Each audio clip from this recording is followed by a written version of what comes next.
Hello students, welcome to Saurabh Vivek defence academy. So my name is Praful Shroti और आज जो हम स्टार्ट करने वाले हैं वो हिस्ट्री को स्टार्ट करने वाले हैं। इससे पहले मैं आपको कोर्स का इन्फॉर्मेशन दे देता हूँ। तो जो हमारा कोर्स स्टार्ट हो रहा है सीडीएस का और एफकेट का, ये जो हम कोर्स स्टार्ट कर रहे हैं ये 5th जैन से स्टार्ट कर रहे हैं। इसके साथ ही सीएपीएफ का जो बैच है ये बैच भी हमारा 5th जैन से स्टार्ट हो रहा है। और इस सीडीएस एफकेट का जो हमारा टाइम ड्यूरेशन होगा वो 3 मंथ का होगा। और सीएपीएफ का जो बैच है इसका ड्यूरेशन आपका 6 मंथ का है। इसके साथ ही एनडीए का बैच जो स्टार्ट हो रहा है वो आपका 16th ऑफ जैन से हो रहा है और इस कोर्स का ड्यूरेशन भी आपका 3 मंथ का होगा। पर फिर से मैं बोल देता हूँ, सीडीएस का बैच, एफकेट का बैच जो स्टार्ट हो रहा है आपका वो 5th जैन से स्टार्ट हो रहा है और इस कोर्स का ड्यूरेशन आपका 3 मंथ का होगा। सीएपीएफ का बैच भी आपका 5th जैन से स्टार्ट हो रहा है और इस कोर्स का ड्यूरेशन आपका 6 मंथ का होगा। एनडीए का बैच हम लोग 16 जैन से स्टार्ट कर रहे हैं और इसका ड्यूरेशन आपका 3 मंथ का होगा। सीएपीएफ पेपर 2 आपका, सीएपीएफ पेपर 2 आपको संजय सर और दिव्या मैम पढ़ाएंगे। इसके साथ ही आपको साइंस रेशमा मैम पढ़ाएंगी। काफी बच्चे जानते हैं रेशमा मैम को, तो जल्दी से जल्दी आप लोग ज्वाइन कीजिए। कॉन्टैक्ट नंबर आपको स्क्रीन पे शो हो रहे होंगे, डिस्क्रिप्शन में आपको वेबसाइट का लिंक भी मिल जाएगा। अगर आपको कोई भी इन्फॉर्मेशन चाहिए तो आप कॉल करके पूछ सकते हैं। तो जल्दी से आप लोग ज्वाइन कीजिए, कॉन्टैक्ट कीजिए। तो आज जो हम स्टार्ट करने वाले हैं फ्रेंड, वो हिस्ट्री को स्टार्ट करने वाले हैं। और हिस्ट्री में हमने पिछली क्लास में देखा था इंडस वैली सिविलाइजेशन के बारे में, और आज जो हम डिस्कस करेंगे वो मुगल एम्पायर को डिस्कस करेंगे, मुगल डायनेस्टी को डिस्कस करेंगे।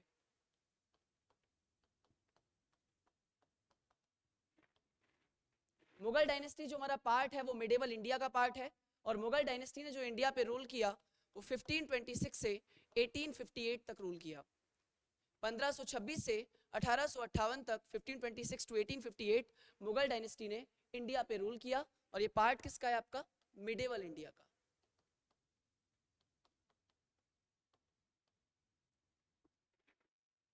इस डायनेस्टी का जो आपको इंफॉर्मेशन मिलता है वो 3 सोर्सेज हैं। मैंने आपको बताया था, आर्कियोलॉजिकल सोर्सेज, लिटरेरी सोर्सेज और फॉरेन ट्रैवलर।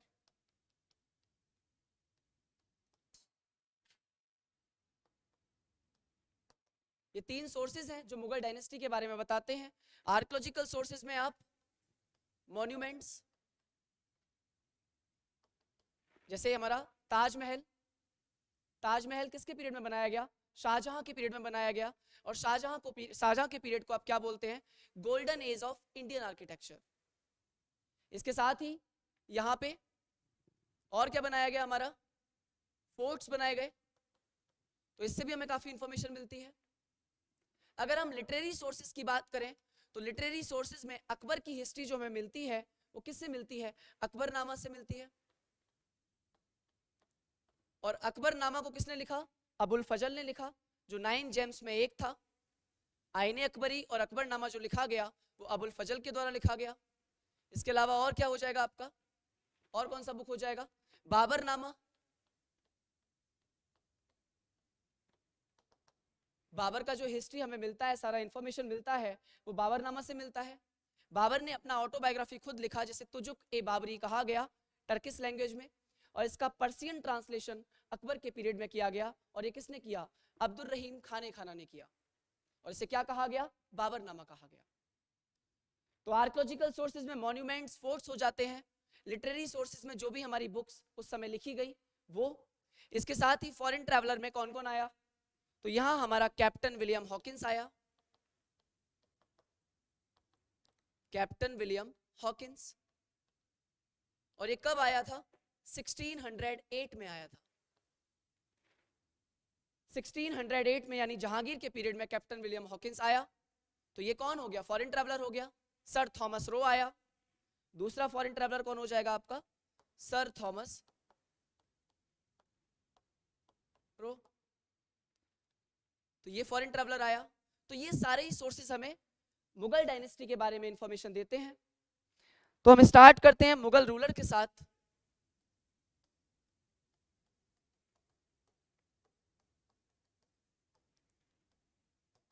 ऐसे मुगल रूलर्स तो काफी हैं, तो जो आपके प्रोमिनेंट रूलर हैं वो कौन कौन है?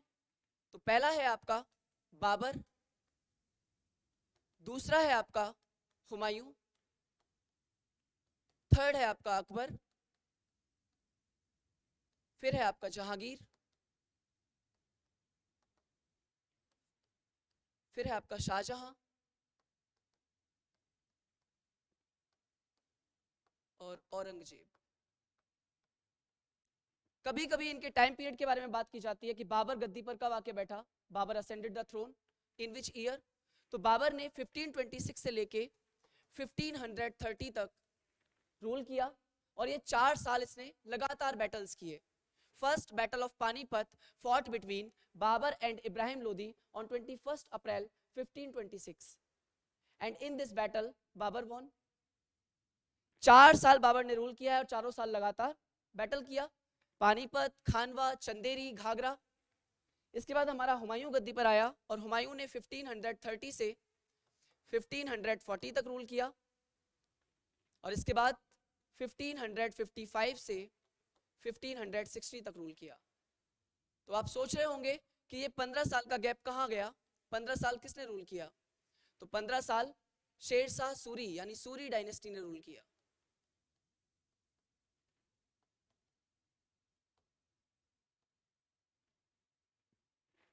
फिर अकबर की अगर हम बात करें तो अकबर का पीरियड 1556 से लेके 1605 तक है।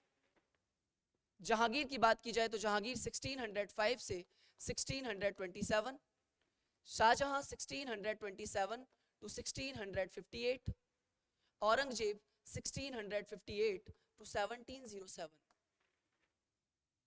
कई कई बार पूछ लिया जाता है कि golden age of Indian literature, golden age of Indian literature इनमें से किस रूलर के पीरियड को कहा जाता है? तो golden age of Indian literature Akbar के पीरियड को हम कहते हैं। कई कई बार आपसे पूछ लेगा कि golden age of Indian painting किस रूलर को कहा जाएगा? तो golden age of Indian painting जो कहा जाता है वो जहांगीर के पीरियड को कहा जाता है।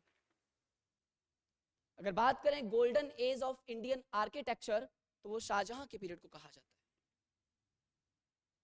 तो यहां से ये क्वेश्चंस बनते हैं। तो जल्दी से जल्दी आप लोग कोर्स को ज्वाइन कीजिए।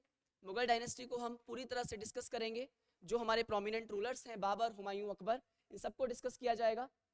तो सुलह कुल का पॉलिसी किसने स्टार्ट किया, आप लोग कमेंट में आंसर करेंगे। अगर आपको कोर्स से रिलेटेड कोई भी डाउट होता है तो प्लीज आप लोग कॉल कीजिए और जल्दी से जल्दी कोर्स को ज्वाइन कीजिए। Thank you friend, all the best.